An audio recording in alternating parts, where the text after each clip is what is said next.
หลังผ่านมาบุญอ้ายบ่สมจึงได้คมคืนเรื่อยมา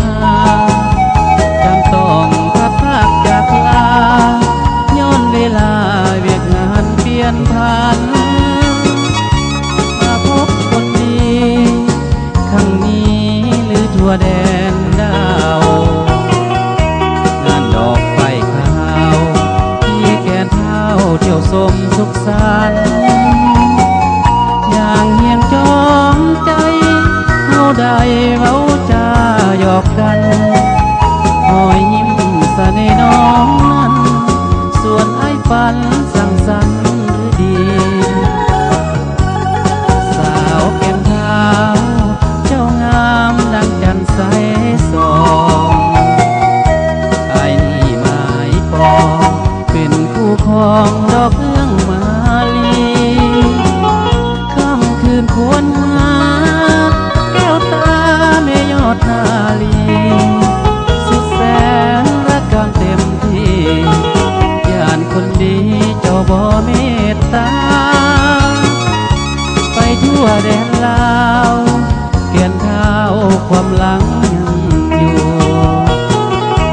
หากน้องเห็นดูจะมาสู่เป็นคู่ควันตาโอ้สาวคิงบางน้องนางโปรดกรุณาหากได้เป็นคู่สีวาบ่จากลาเกียนเท้าสาว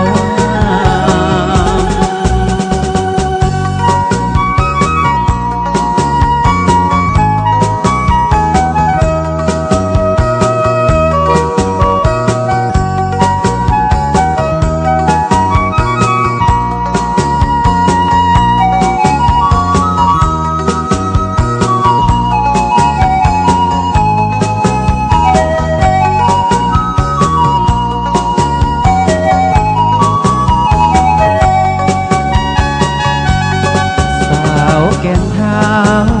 เจ้างามดังจันทร์ใสส่องไอ้นี่หมายปองเป็นคู่ครองดอกเอื้องมาลีค่ำคืนควรหาแก้วตาแม่ยอดนาลีสุดแสนรักกำเต็มที่ย่านคนดี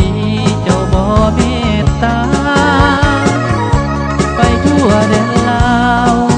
เกียนเท้าความหลังยังอยู่หากน้องเห็นดูจะมาสู่เป็นคู่ควันตาโอ้สาวคิงบางน้องนางโปรดกรุณาหากได้เป็นคู่สีวาบ่จากลา